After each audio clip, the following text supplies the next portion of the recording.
In addition to these testimonies, what other testimonies were submitted? Yes. We were fortunate insofar that we extended an invitation to the county supervisor from Prince William, Virginia, who submitted testimony specific to his county's successful implementation of a 287G program. Since that program was implemented in his county, he saw a dramatic decrease in crime and criminal activity being perpetrated by illegal aliens. Let's listen to his testimony now. Prince William County is located about 25 miles south of here. It's got a population of 400,000 residents. It is the 9th wealthiest jurisdiction in the United States. That doesn't stop us, however, from having a significant problem with crimes committed by illegal immigrants. 1 year ago, I shared with you the fact that we were initiating our efforts to combat illegal immigration. Most devastatingly, as the stories before me have illustrated, our county was subject to gang violence and other criminal activity committed by illegal immigrants. In 2007, 5 of the 9 murders committed in Prince William County were in fact committed by illegal immigrants. Each of those stories is a heartbreaking story, but I wish to share with you today one in particular, which I think illustrates how we as localities and the federal government together can cooperate to avoid these horrifying crimes in the future. In September of 2007, Ronald Hollingsworth was murdered by twice deported Salvadoran illegal immigrant named Christian Molina. Mr. Molina was no stranger to the Prince William County Police or to our jail. In February of that year, he had been convicted of grand larceny and of a failure to display his license. Had our policy that we currently have in place been in place at the time that he was convicted of those earlier crimes, Mr. Molina would have had his immigration status checked, and he would have been deported after committing those crimes. For the sake of our residents and the citizens and legal immigrants, including my own wife, the Prince William County government needed to act. We did so first in 2007 by enrolling in the federal 287G program. Using ICE's database, we were able to identify approximately 21% of the 1,000 members in our jail. 21% of those were in fact illegal immigrants. We then extended that program, and in July of 2007, we have a bipartisan board. The vote is unanimous, and we extended the program to our police department to try to engage those violent, criminal, illegal aliens at an earlier stage.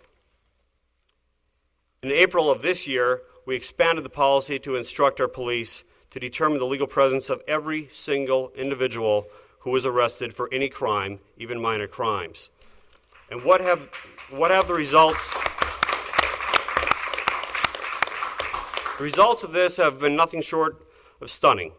We received a status report from our police chief this past Tuesday, earlier this week. Prince William County has placed detainers on 1,016 illegal immigrants in our custody. Of that number, 907 have been released to ICE for deportation. We have removed now over 1,000 criminals from our streets. Of the others who are waiting, as soon as they serve their sentences, they too will be deported and handed over to ICE for deportation.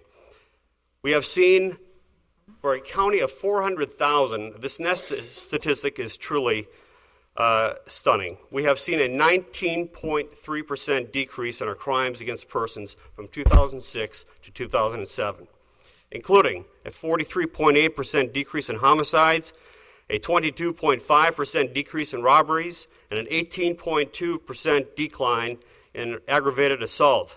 Even small reductions in crimes for a large locality are truly important, but these are truly stunning statistics for a large county.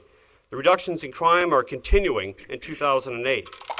The lower crime rate is particularly impressive, I believe, in the context of the economic difficulties that we are facing and the higher foreclosure rate and the number of vacant homes in the county.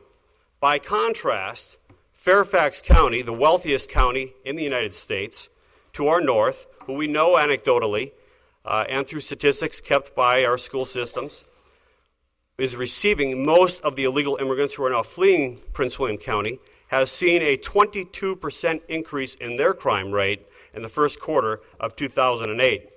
Fairfax Board Chairman Jerry Connolly and other, what I would say, liberal local leaders have derided Prince William County's policies. Their own counties, however, are experiencing crime increases, while ours is experiencing a crime decrease. The human impact of these policies is not hard to see.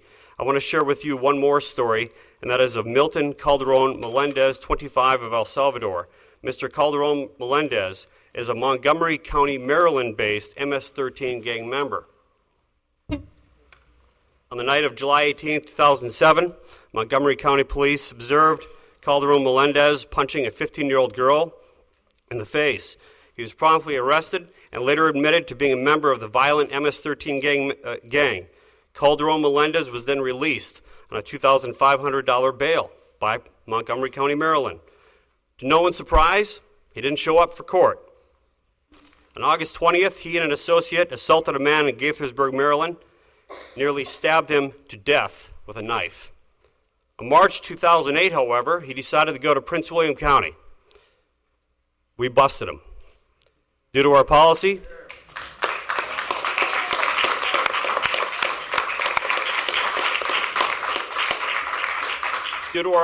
his immigration status was checked. He's now in jail, and he's awaiting deportation after he serves his lengthy sentence.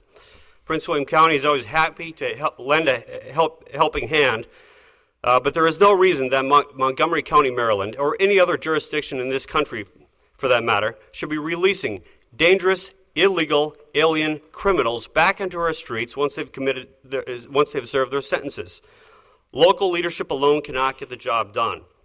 Furthermore, one of the most unpleasant statistics I learned on Tuesday was that of the over 900 criminal illegal aliens that we have handed over to ICE since the program began, 48 of those have since returned to the county and have been rearrested.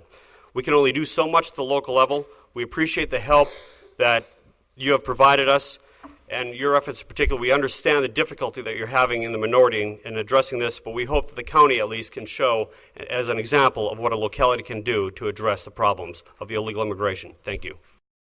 It sounds like the supervisor has had tremendous success with this program. He absolutely has, and he's again is one in a long line of either local municipalities or state governments that have implemented, either by executive order or by legislative action, entrance into a 287G program. Recently, in the state of Rhode Island, we saw that state's governor mandate by executive order that the Rhode Island State Police enter into a 287G program in regards to trying to mitigate against criminal illegal alien activity in the state of Rhode Island.